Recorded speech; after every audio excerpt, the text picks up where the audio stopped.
অভিশপ্ত পুরুষ অল মুস্তাশাবিহাত মিনান নিসাই বিল রিজাল, যেই পুরুষটা নারীর বেশ ধরলো, এটা আপনার সমাজও খোঁজ খবর নিলে পাইবেন, দেখবেন এমন লম্বা লম্বা চুল রাখছে।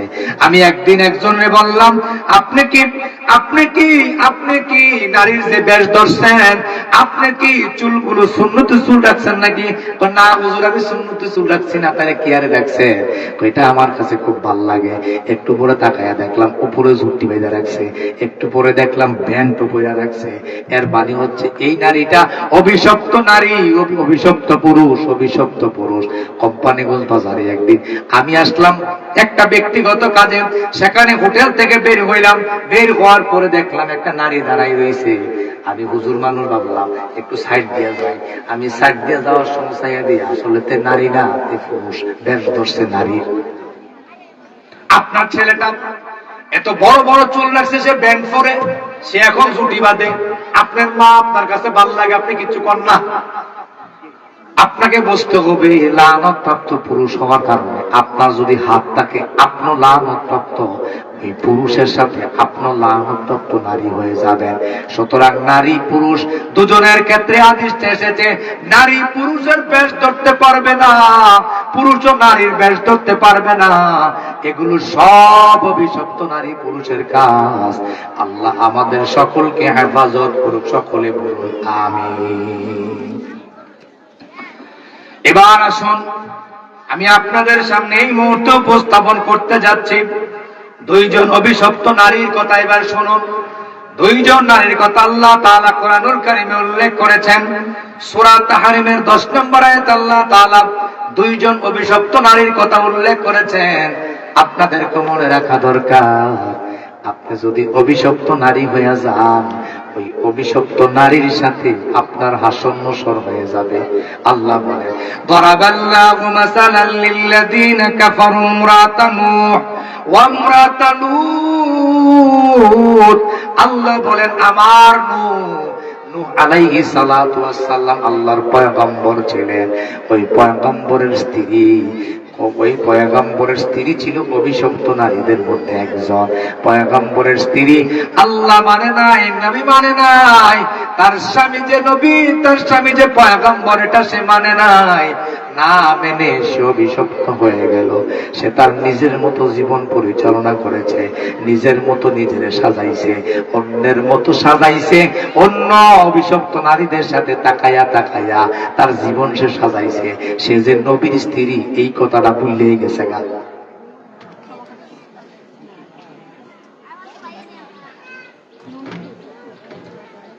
তাইলে বোঝা গেল। আপনাদেরকে একটা বিষয় খেয়াল করতে হবে, তারা নবীর স্ত্রী ছিল। স্বামী যদি ভালো মানুষ হয় আর স্ত্রী যদি জান্নাতি হয়ে যাইত, তাইলে লূতের স্ত্রী জান্নাতে যাইতো। লূত আলাইহিস সালাতু ওয়াস সালাম আল্লাহর নবী, কিন্তু নবীর স্ত্রীও অভিশপ্ত হয়ে গেল। কেন জানেন?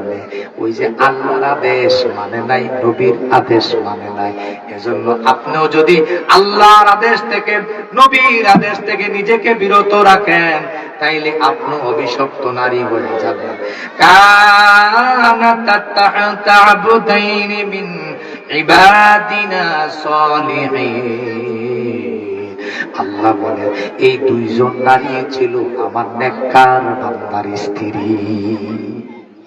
ও মা, ও বোন, আপনার স্বামী বড় ভালো মানুষ, আপনার আব্বা বড় ভালো মানুষ, হাজী সাহেব মানুষ। এখন আপনি আপনার আব্বারে ফাঁকি দেন, আপনি আপনার স্বামীরে ফাঁকি দেন। এইবার তাদেরকে ফাঁকি দিয়া খারাপ কাজ করতেছেন। আল্লাহ বলেন, তারা ভালো, তারা সলেহ বান্দা, কিন্তু স্ত্রীরা খারাপ হওয়ার কারণে তারা এখন অপকর্ম করে, খারাপ কাজ করে, এজন্য তারা লানতপ্রাপ্ত নারী। এজন্য আপনাদেরকে মনে রাখা দরকার, নবীর স্ত্রী হওয়ার পরও লানত থেকে রক্ষা পায় না। আমার বোনেরা, মায়েরা, হাতে ধরি, পায়ে পড়ি, বারবার বলে যায়, চিৎকার করে করে বলে যায়, নবীর স্ত্রী হওয়ার পরও তার অভিশপ্ত নারী হয়ে গেল। একজন লূত আলাইহিস সালাতু ওয়াস সালামের স্ত্রী, আরেকজন নূহ আলাইহিস সালাতু ওয়াস সালামের স্ত্রী। আপনারা ইতিহাসগুলো অনেকেই জানেন, বাসায় গিয়ে দুইজন নারীর ইতিহাস পড়ে নিবেন। এখানে লম্বা ঘটনা বলার সময় নাই। আল্লাহ বলেন তারা যে এমন বিশ্বাসঘাতকতা করেছে, ফাখানাতাহুমা ফালাম ইউগনিয়া আনহুমা মিনাল্লাহি শাইবা। তারা বিশ্বাসঘাতকতা করেছে, স্বামী যাওয়ার পরে আব্বার কাছে আপনার দিয়ে গেছে, বাবার সঙ্গে বিদেশ যাওয়ার সঙ্গে কইছে, আব্বা আপনি আপনার ফোলাফাইন দিয়ে চাইলেন, আমার বউকে চাইয়া রেখেন। এবার আব্বাই আব্বাই আব্বার ছেলে বিদেশ, আপনার প্রতি বড় নজর, এখন আপনার প্রতি নজর দেয় কি আরে এটাও আব্বার দোষ। তোমার আব্বার লেগুলো যাইতারি না, আমি যাইতাম পারি না, এই যে নজরটা দেয় এটাও আপনি দোষ মনে করেন। আল্লাহ নবী বলেন তারা বিশ্বাসঘাতকতা করেছে স্বামী রাইখা। এইবার আমরা দেশের অনেকে একটা গল্প আকারে সুন্দর করে বলে, এইতে গেছে বিদেশ, মাঝখান দিয়ে দেশে আইয়া দে, তাই নাই, তাই কই,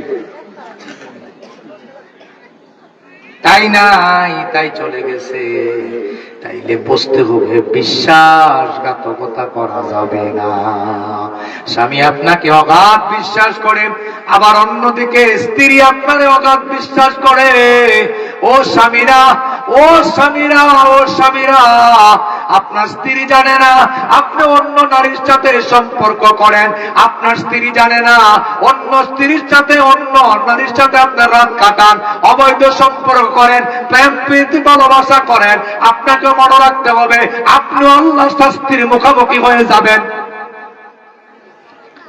সুতরাং সাবধান, বিশ্বাসঘাতকতা কেউ কাউকে করবেন না, আপনিও আপনার স্বামীরে করবেন না, স্বামীও স্ত্রীকে করবেন না।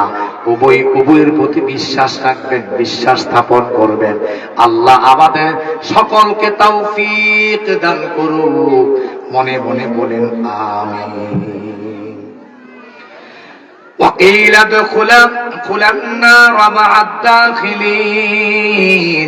আল্লাহ ওই দুইজন নারীরে কয়, ওই নারীরা তোমরা যে তোমাদের স্বামীর আদেশ মানলা না, স্বামীর কথা মতো চললা না, এখন তোমরা একটা কাজ করো, তোমরা জাহান্নামে চলে যাও।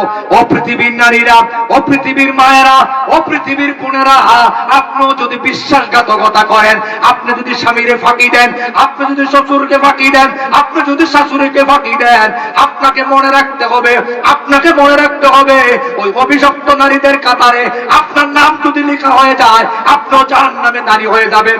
নাউযুবিল্লাহ। ফাগলামি মনে করেন না পৃথিবীটারে, ফাগলামি মনে করতে করতে এখন এমন হয়ে গেছে, এখন আমরা পুরুষরা বড় বিপদে আছি। মোবাইল খুললে বিপদ, রাস্তায় হাঁটলে বিপদ, বাজারে গেলে বিপদ। এখন আমরা আপনাদের নারীদের পাপ থেকে নিজেদেরকে আর বাঁচাতে পারছি না। একজন নারী বর্ণনা গেল, এবার শুনুন আরেকজন নারীর বর্ণনা করছি। দুইজন নারীর বর্ণনা আমি আপনাদের সামনে এতক্ষণ দিলাম। দুইজন নারী ছিল বেঈমান, দুইজন নারী ছিল অভিশপ্ত নারী। এবার আল্লাহ ঈমানদার একজন নারীর কথা, দুইজন নারীর কথা তুলে ধরেছেন। এবার খেয়াল করুন, আল্লাহ তাআলা সূরা তাহরিমের 11 নম্বর আয়াতে বলছেন, দরাবাল্লাহু মাসালাল লিল্লাযিনা আমানু ইমরাতা ফিরআউন। আল্লাহ বলেন, ও দুনিয়ার মানুষ শোনো, আমি তোমাদের সামনে এখন আরেকজন নারীর দৃষ্টান্ত দেব, উপমা দিব।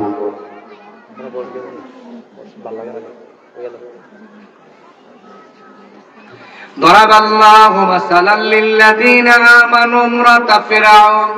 আল্লাহ বলেন, আমি তোমাদের সামনে তাদের ওই জন্য দৃষ্টান্ত পেশ করছি যারা ঈমান এনেছিল, ঈমান গ্রহণ করেছিল। তার মধ্যে একজন হচ্ছে ইমরাতা ফিরআউন, ফিরআউনের স্ত্রী, নাম হচ্ছে আসিয়া। ইয ক্বালাত রাব্বি ইবনি লি ইনদাকা বাইতান ফিল জান্নাহ। আল্লাহর কাছে ফিরআউনের স্ত্রী দোয়া করছিলেন। এবার শুনুন কাহিনী, একটু কান লাগান, আমার দিকে কান লাগান। সবাই মুখটা এবার বন্ধ করেন, বাচ্চাদেরকে কন্ট্রোল করেন, কান লাগান, কান লাগান। কি বিরল কাহিনী আপনাদের সামনে এখন আমি উপস্থাপন করতে যাচ্ছি। ফেরাউনের ঘরে কাজের মহিলা ছিল একজন। ওই মহিলা ফেরাউনের মেয়েটার মাথার মধ্যে রাতের বেলা সকালবেলা একদিন চুল আঁচড়াচ্ছেন। চুল আঁচড়ানোর সময় তার হাত থেকে চিরুনিটা নিচে পড়ে গেল। ওই নারী বিসমিল্লাহ বলে চিরুনিটা উঠালেন। এখানে একটা শিক্ষার কথা বলে যাই, সারাদিন যত কাজ করেন, যত কর্ম করেন, যদি আপনি কাজ করার শুরুতে সবসময় বলবেন বিসমিল্লাহ, সবসময় বলবেন বিসমিল্লাহ, আল্লাহু আকবার। আর যদি ক্লান্ত হয়ে যান, পরিশ্রান্ত হয়ে যান, নিজেকে আর কাজ করার জন্য কোনো শক্তি পাচ্ছেন না, নবীজি বলেন তুমি বেশি বেশি করে ইস্তেগফার পাঠ করো। তখন মনে মনে পড়বেন আস্তাগফিরুল্লাহ, আস্তাগফিরুল্লাহ, আস্তাগফিরুল্লাহ। 70 বার ইস্তেগফার করে নবী বলেন তোমার শরীরে শক্তি জোগাড় করে দিবেন আল্লাহ। এবার মেয়েটা জিজ্ঞাসা করলো, ও কাজের মহিলা, তুমি কি আমার আব্বারে ছাড়া আরেকজন খোদা মানো নাকি? কাজের মহিলা জবাব দিল, আমি তো আল্লাহ মানি, খোদা মানি ওই খোদারে যেই খোদা আমারও বানাইছে, তোমারও বানাইছে, তোমার আব্বারও বানাইছে। আমার মায়েরা, আমার বোনেরা, ঈমান রক্ষা করতে গিয়ে ওই নারী কি যুদ্ধ করেছে খেয়াল করুন। এবার মেয়েটা দৌড়ে গিয়ে আব্বারে বলল, আব্বা শুনছেননি আমাদের ঘরের কাজের মহিলা, সেও নাকি ঈমান গ্রহণ করেছে। আল্লাহু আকবার। এবার কাজের মহিলাকে ডাকা হলো, এদিকে নিয়ে আসো। কাজের মহিলা গেলেন। ফেরাউন জিজ্ঞাসা করলো, ও কাজের মহিলা, তুমি কি কালেমা গ্রহণ করেছো নাকি? হা, কালেমা গ্রহণ করেছি। এবার ফেরাউন হামানকে ফোন দিল, দুষ্ট হামান কই আছো? তাড়াতাড়ি আয়, আমার ঘরের কাজের মহিলা নাকি আমারে খোদা মানে না, তাইলে মানুষের অবস্থা কি হইব? আমারে নাকি মানে না, আমার প্রতি শ্রদ্ধা বোধ নাই, আমার প্রতি ভালোবাসা নাই, তাড়াতাড়ি আয়। এবার হামান দৌড়িয়ে আসলো। হামানকে বলল, হামান ওদের জন্য শাস্তির ব্যবস্থা করা হোক। এবার তিনি শাস্তির ব্যবস্থা করার জন্য বড় একটা কড়াই আনলেন, বড় একটা পাতিল আনলেন। ও মায়েরা, ও বোনেরা, ওই পাতিলের মধ্যে তৈল দিলেন। তৈলের মধ্যে এবার আগুন জ্বেলে দিলেন। তৈল গরম হইতেছে, ওই গরম হইতেছে, টকবক করে তৈলগুলো। এবার ফেরাউন বলল, হামান এবার তুমি কি করবা? এবার একটা একটা করে তার সন্তানদেরকে তেলের কড়াইয়ের মধ্যে ছেড়ে দেন, দেখবেন আস্তে করে সে ঈমান ছাইড়া দিব। কারণ মায়ের সন্তানের প্রতি ভালোবাসা বেশি। নারী চিরাদন মা, মা মা মা, মায়ের সামনে সন্তান নিহত হবে, সন্তান পড়ে যাবে, এটা পৃথিবীর কোনো মা চায় না। এবার হামানের পরামর্শ অনুযায়ী প্রথম সন্তানটাকে ধরে আনা হলো। কিতাব প্রমাণ করে তার সন্তানরা ইতিমধ্যে কালেমা পড়ে মুসলমান হয়ে গেছে। তার বড় সন্তানকে এনে তাকে যখন ধরা হলো, ধরে তারে নিয়ে ওই তেলের কড়াইয়ের মধ্যে ছেড়ে দিল। মুহূর্তের মধ্যে ওই সন্তানটা পুড়ে গেল, ছারখার হয়ে গেল। মা কিং কর্তব্য বিমূঢ় হয়ে তাকায় রইল, আর চোখের পানিগুলো ছেড়ে দিয়ে কাঁদতাছে, আল্লাহ ঈমান গ্রহণ করার কারণে আজকে সন্তানগুলো হারাইতাছি। এভাবে একে একে সব সন্তানদেরকে ওই টকবকে গরম কড়াইয়ের মধ্যে ছেড়ে দিয়ে দিয়ে পুড়ে ফেলা হলো, তাদেরকে শেষ করে ফেলা হলো। কিতাবে এসেছে তাদের হাড্ডি গুলো ছাড়ার কিছুই ছিল না। আল্লাহ রাব্বুল আলামিন এই কথাটা পরিষ্কার করে কোরআনুল কারীমে তুলে দিলেন। একটা পর্যায়ে ওই ফেরাউন বলল, তার কোলে যে একটা বাচ্চা দেখা যায়, ওই বাচ্চাটারও ফেলে দাও। আমার মায়েরা, আপনারা জানেন সন্তান লালন পালন করেছে, বড় ছেলের প্রতি যেই ভালোবাসা কুলের সন্তানের চাইতে কম, কুলের সন্তানের প্রতি ভালোবাসা বেশি। এবার আসিয়ার ঘরের কাজের মহিলা, ফেরাউনের ঘরের কাজের মহিলা সন্তানটারে এবারে বুকের সাথে আঁকড়াইয়া রাখছে। এবার বুকের সাথে আঁকড়াইয়া রাখছে। পাষণ্ড হামান, পৃথিবীর নিকৃষ্ট জানোয়ার, পৃথিবীর নিকৃষ্ট জানোয়ার হামান ফেরাউন দুজনে মিলে ওই নারীর বুক থেকে টেনে ঘিসড়ে ওই শিশু সন্তানটিকে টকবকে তেলের কড়াইয়ের মধ্যে ছেড়ে দিল। নাউজুবিল্লাহ, মুহূর্তের মধ্যে পড়ে গেল। এবার বলা হলো এই কাজের মহিলারও তেলের কড়াইয়ের মধ্যে ছেড়ে দাও। আমার বোনেরা, আমার মায়েরা, আমার বোনেরা, আমার মায়েরা, অবশেষে ওই কাজের মহিলাকে ধরা হলো। কাজের মহিলাকে ধরে চুর করে ওই ফেরাউন, হামান, নমরুদ তারা সবাই মিলে ওই তেলের কড়াইয়ের মধ্যে ছেড়ে দিল। এরপরও ঈমান দেয় নাই। ঈমানের পথে অবিচল থেকে আমার মরণ যে হয়, তোমারই কাছে মিনতি আমার, তোমারই কাছে মিনতি আমার, ওগো রহিম রহমান। ঈমানের পথে অবিচল থেকে আমার মরণ যেন হয়। এবার ফেরাউন আসিয়ার কাছে গেলেন। আসিয়াকে বললেন, ও ম্যাডাম, তুমি জানোনি ইতিমধ্যে আমাদের ঘরের কাজের মহিলা তার সন্তান সহ ইতিমধ্যে তেলের মধ্যে সবাইকে করে ফেলেছি। এবার আসিয়া উত্তর দিল, আমি জানি। তো তুমি কেমনে জানলা?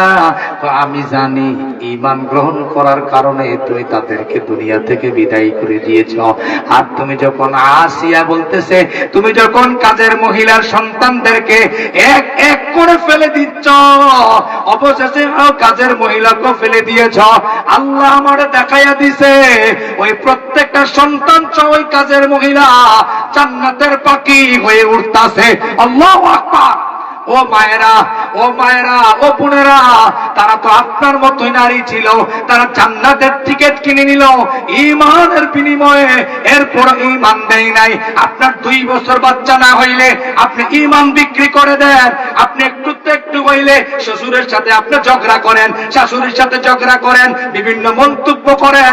মন্তব্য করতে করতে আমাদের অবস্থা এমন হয়ে যায়, আমরা অবশেষে ঈমান হারা হয়ে যাই। নাউযুবিল্লাহ। এবার আসিয়া বলল, আসিয়াকে বলল ফেরাউন, আসিয়া তুই কি কালিমা গ্রহণ করছস নাকি? কহ, আমিও কালিমা গ্রহণ করেছি। এবার হামানকে বলল, ও হামান, দোস্ত হামান কই রে?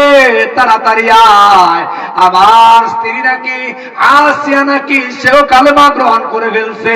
এবার আসিয়ার কালেমার গ্রহণ কথা শুনে ফেরাউনের মাথা খারাপ। হামানে দৌড়ে আইছে, আয়া কয়, খোদা কি হইছে? খোদা কইস না, আর কিটা কাম তো একটা হইয়া গেছে গা। কি কাম কইছে? আমার বউ তো খোদা আমারে মানে না। এবার হামান কয়, হায় হায়, কয় কি? যদি আপনার বউ যদি আপনার খোদা না মানে মানুষ নিবন্ত না। এদেশে দেখবেন মাথা পড়া, কিন্তু মাথা পড়ার বউরা দেখবেন মাথা পড়ার বেশি একটা মানে না। কারণ মাথা পড়া বাইরে মাত পারে করে, বেশি ঘর মাত পারি করতে না। আসিয়া গোপনে গোপনে কালিমা পড়া মুসলমান হয়ে গেছে। হামানকে বলা হলো, হামান কি শাস্তি দেওয়া যায়? ও তাকে একটা কাজ করেন, খেয়াল করেন মায়েরা, আমি আপনারা কান লাগান, কান লাগান, কান লাগান। ও কি করা যায়? তারে উলঙ্গ করে লাও। নাউযুবিল্লাহ। তারে উলঙ্গ করা হলো। এখন খেয়াল করেন, ক্ষমতার জন্য, নিজের ক্ষুধা দাবি করার জন্য শেষ পর্যন্ত কোন পর্যায়ে পৌঁছে যায়। একটা পর্যায়ে বলল, তাইলে তারে উলঙ্গ করার পরে কি করব? এবার হামান পরামর্শ দিলে, একটা ব্লেড আনেন। আনা হলো ব্লেড। ব্লেড দিয়া ওই আসিয়া পুরা শরীরটা এঁকে ফেলে। ও মায়েরা, ও আমার মায়েরা, ও আমার বোনেরা, অবশেষে আসিয়ার পুরা শরীরটা উলঙ্গ করে ব্লেড দিয়ে কে ফেললো। জর জর করে রক্তগুলো পড়তেছে, জর জর করে রক্তগুলো পড়ে। ও হামান, এবার কি করব বল? এবার তারে উত্তপ্ত মরুভূমির মধ্যে নিয়ে যান। মরুভূমির মধ্যে নিয়ে যাওয়া হলো। নিচে একটা তক্তা দেন, তক্তা দেওয়া হলো। আমার দিকে কান লাগান, কান লাগান। এবার তক্তা দেওয়া হলো। 2 হাতে 2টা পেরেক মারলেন, 2 পায়ে 2টা পেরেক মারলেন। আল্লাহ বলেন, ও ফিরাউনা জিল আউতাদ, ওই পেরেকওয়ালা ফেরাউন এতে কি উপাধি পাইয়া গেল। 2 হাতে 2 পেরেক, 2 পায়ে 2 পেরেক, টকবক করে রক্তগুলো পড়ছে। জর জর করে ফিনকি দিয়ে রক্তগুলো জমিনে পড়ছে। এরপর আসিয়া মুখ থেকে আল্লাহ নাম ছাড়ে না। আসিয়া টুট নাড়তাছে। ফেরাউন কান তাকায় দেখে এখনো আসিয়া কয় আল্লাহ আল্লাহ আল্লাহ আল্লাহ। এবার আসিয়াকে হত্যা করার জন্য দূর থেকে একটা পাথর আনতে গেল। এবার পাথর যখন আনতে যায়, আসিয়াকে পাথর এনে যখন হত্যা করে দিবে, উপর থেকে ছেড়ে দিবে সিদ্ধান্ত নিল, আসিয়া হেসে দিল। এবার ফেরাউন জিজ্ঞাসা করে, আসিয়া এতক্ষণ তুই টুটলালি, এবার বল আসিয়া কেন তুই টুটলারা বন্ধ করে দে, এবার হাসতাছ। এবার আসিয়া জবাব দেয়, ও ফেরাউন শোন শোন শোন, আমি তুই যখন পাথর আনতে গেছস, আমি আল্লাহর কাছে একটা দোয়া করেছিলাম, আল্লাহ তোমার জন্য কাপড়গুলো খুললাম, তোমার জন্য শরীরটা একলো রক্তাক্ত হইলাম, তুমি আল্লাহর জন্য হাতের দুই হাতে পেরেক মারলো, দুই পায়ে পেরেক মারলো, সহ্য করে নিলাম আল্লাহ। এখনই তো ফেরাউন আমার উপর পাথর মেরে দিয়ে আমাকে শেষ করে ফেলবে, আমাকে শেষ করে ফেলবে, আমাকে শেষ করে ফেলবে, আমারে শেষ করে ফেলবো। এজন্য আমি আল্লাহর কাছে ওই মুহূর্তে একটা দোয়া করছিলাম। আল্লাহু আকবার, আল্লাহু আকবার। আসিয়া কই ফেরাউন, আমি আল্লাহর কাছে একটা দোয়া করেছিলাম। তো কি দোয়া করছ, বল বল বল, তাড়াতাড়ি বল।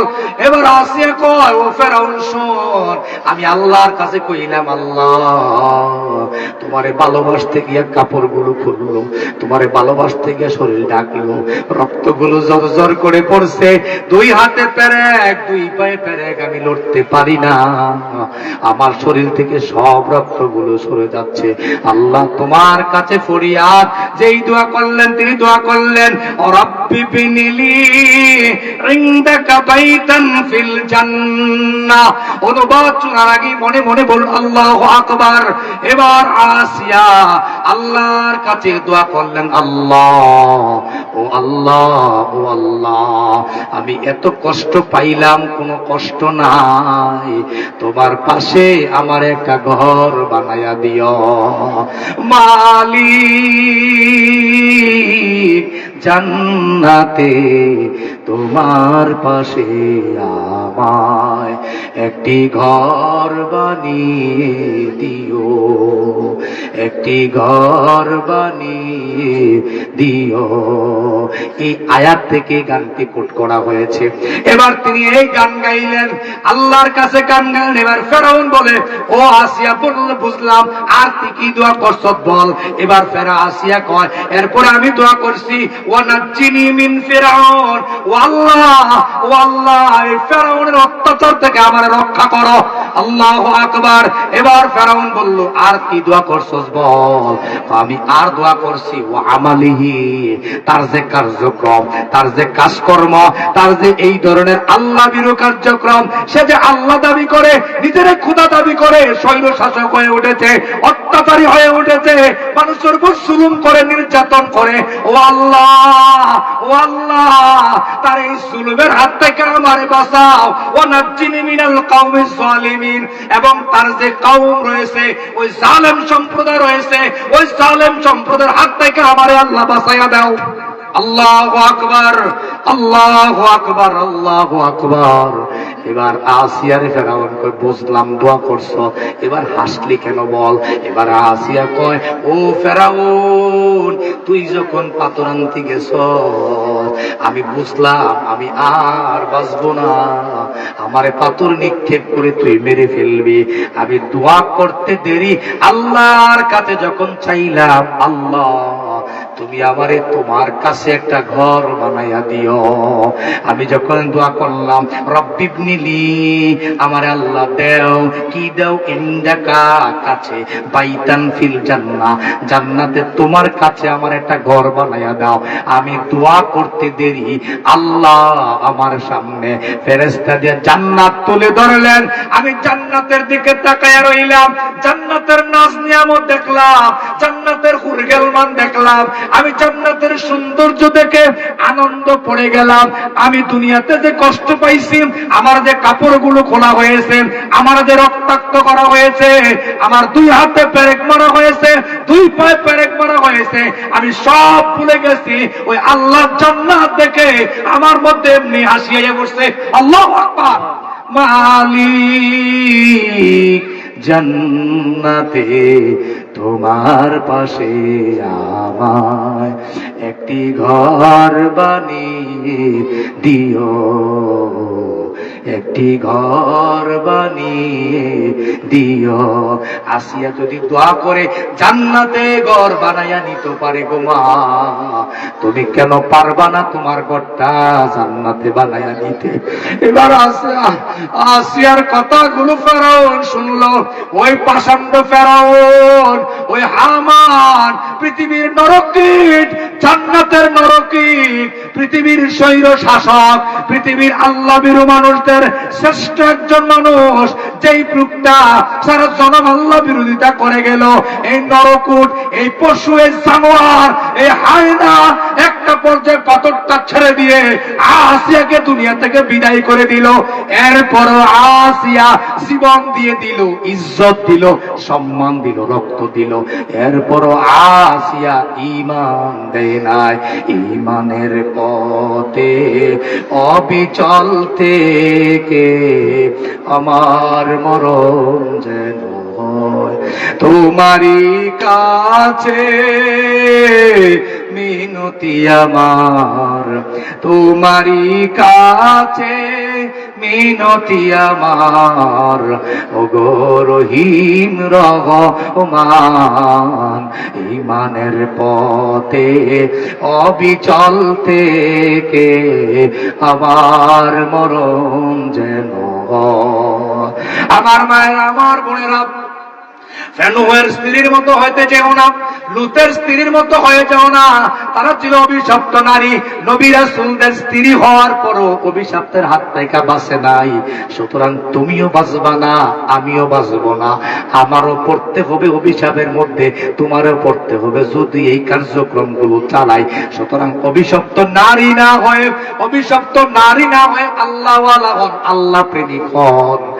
আসিয়ার ঘরের কাজের মহিলা, দুনিয়াতে সম্পদ নাই, টাকা নাই, পয়সা নাই, একে একে সব সন্তান দিয়ে দিলেন আল্লাহর রাস্তায়, দিয়ে দিয়ে নিজের নামটা জান্নাতি মানুষের সারিতে লিখাইয়া দিলেন। এবার আসিয়া নিজের সম্পদ, নিজের সব ধন-দৌলত, নিজের ইজ্জত, নিজের সম্মান, নিজের শরীরের রক্ত দিয়ে এই জমিনকে রঙাইয়া, এই জমিনকে চিত্র এঁকে রাজপথে রঙাইয়া, পৃথিবীর মানুষকে রক্তের পরীক্ষার কথা দেখাইয়া তিনি প্রমাণ করে গেলেন, তিনি প্রমাণ করে গেলেন। আল্লাহ কোরআনুল কারীমের আয়াত দ্বারা প্রমাণিত হলো, দুনিয়া থাকতেই জান্নাতের সুসংবাদ লাভ করা যায়। আল্লাহু আকবার। সূরা তাহরিমে আল্লাহ তাআলা স্পষ্ট জানাইয়া দিলেন, আল্লাহ রাব্বুল আলামিন তার দোয়াটা এমন ভাবে কবুল করছে, সাথে সাথে আল্লাহ তার জান্নাতটা দেখাইয়া দিছে। আমি আপনাদের কাছে অনুরোধ করব, এমন ইমানদার মা বোনেরা যারা মাহফিলে এসেছেন, ছেলেটা বিদেশ থাকে, স্বামীটা হারাইলেছেন, ছেলেটা বিদেশ, স্বামীটা হারাইছেন, অথবা ছেলে